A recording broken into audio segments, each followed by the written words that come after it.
አንድ አጠር ያለ ነገር መናገር ፈልጋለሁ።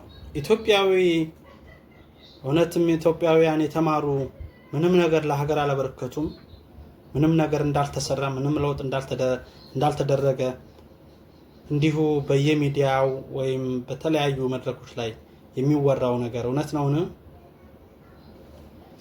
ስለዚህ ዛሬ ይሄንን ሀሳብ በተወሰነ ደረጃ በመረጃ በመደገፍ መናገር እፈልጋለሁ። ኢትዮጵያ በታሪክ ውስጥ ብዙ ፈተናዎችን አልፋለች። ድህነት፣ ወረርሽኞች፣ የጤና አገልግሎት እጥረት። ነገር ግን ከ1950 ወይም ከ1990 ጀምሮ እስከ ዛሬ የህይወት መዳን ያመጡት ታላላቅ ለውጦች ተመዝግበዋል። ብዙ ጊዜ በእኛ ሀገር ለውጥ ስንል መንግስት ያመጣው አይነት እይታ ስለሚሰጠው ከዛ አንጻር እንዳታዩት ለማመልከት ፈልጋለሁ። የህፃናትና የእናቶች ሞት 1990 ዓ.ም ከ1000 ህፃናት ውስጥ ከ200 በላይ ከ5 ዓመት በታች ሞቱ ነበር። ዛሬ ግን ይህ ቁጥር ከ3 እጥፍ በላይ ቀንሷል። በተመሳሳይ ሁኔታ የእናቶች ሞት መጠንም በ1990 እስከ 2015 ድረስ ከ60 በመቶ በላይ ቀንሷል። ይህ በእውነት ምን ይሆናል? ይህ ማለት በሚሊዮኖች የሚቆጠሩ ህይወቶች ተድነዋል ማለት ነው፣ ወይም ታድገናል ማለት ነው። ወረርሽኞችና ተላላፊ በሽታዎችን በተመለከተ ኢትዮጵያ በሚያስፈራ ሁኔታ ኤችአይቪ ኤዲስ፣ ማሌሪያ ወይም የወባ በሽታ፣ የሳምባ ነቀርሳ ወይም ቲቢ እና የተለያዩ በሽታዎች በኃይለኛው ሲተላለፉ ቆይተዋል። ሰዎችን ያለ ዕድሜያቸው ሲቀጽፉ ሰነባብተዋል። ነገር ግን በሳይንሳዊ አመራር ወይም ምርምር፣ በተማሩት ማህበረሰብ ርብርብ፣ በጤና ባለሙያዎች፣ በሐኪሞች፣ በነርሶች እንዲሁም በሁሉም የተማረ ምሁራን የወባ በሽታ ከ50% በላይ ቀንሷል። እውነት ነው፣ አሁን እንደ አዲስ እየተቀሰቀሰ ያለበት ሁኔታ ይስተዋላል።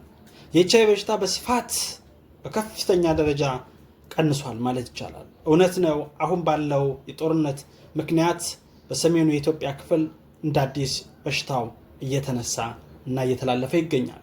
እነዚህ ሁሉ የኢትዮጵያ ምሁራን፣ ዶክተሮች፣ ጤና ባለሙያዎች ውጤት ናቸው። የህፃናት ዕድሜ እና ነፍሰ ጡሮች ያለ ዕድሜ መቀጨት፣ የነፍሰ ጡሮች ሞት መጠን ከ2000 ጀምሮ እስከዛሬ በተከታታይ ቀንሷል። የክትባት ፕሮግራሞች፣ የጤና ኤክስቴንሽን ስርዓት፣ የመጀመሪያ ደረጃ ጤና እንክብካቤ ታላቅ ሚና ተጫውተዋል። ይህ ሁሉ ዕውቀት ያለ ሰው ሳይኖር አይፈጠርም። ስለዚህ የኢትዮጵያ ምሁራን ምንም አልሰሩም የሚባለው ወሬና አሉባልታ ነው። ይህ ባጭሩ ነው። ይህ አባባል በትክክል የኢትዮጵያ ምሁራንን አይገልጽም። በስርዓት መበላሸት፣ በትክክለኛ ወቅቱን ባለመጠበቅ፣ አዋጁን ያልጠበቀ ስርዓት በመከተል ወደፊት የምናመጣቸው መሪዎቻችን እኛ በምንፈልገው ልክ ባለመሆኑ የኢኮኖሚ ውድቀት ስላመጣ ከፍተኛ ተከፋይ ባለመሆናቸው የተማሩት ራሳቸውን መለወጥ አልቻሉም የሚለው ሁሉንም ሊወክል አይችልም። እውነቱ ይህ ነው። ኢትዮጵያዊ ምሁራን ህፃናትን አድነዋል፣ እናቶችን አድነዋል፣ ህዝብን ከወረርሽኝ ጠብቀዋል። እድገት ዝም ብሎ አይመጣም። የሁሉም ሰው ርብርብ አስፈላጊ ሆኖ ስለተገኘ ማለት ነው። ስለዚህ ምሁራንን እናከብራለን። ምሁራን ወደፊት ይፈራሉ፣ ወደፊት ይከበራሉ፣ ወደፊት ለሀገራችን አስተዋጽኦ ማድረጋቸውን ይቀጥላሉ።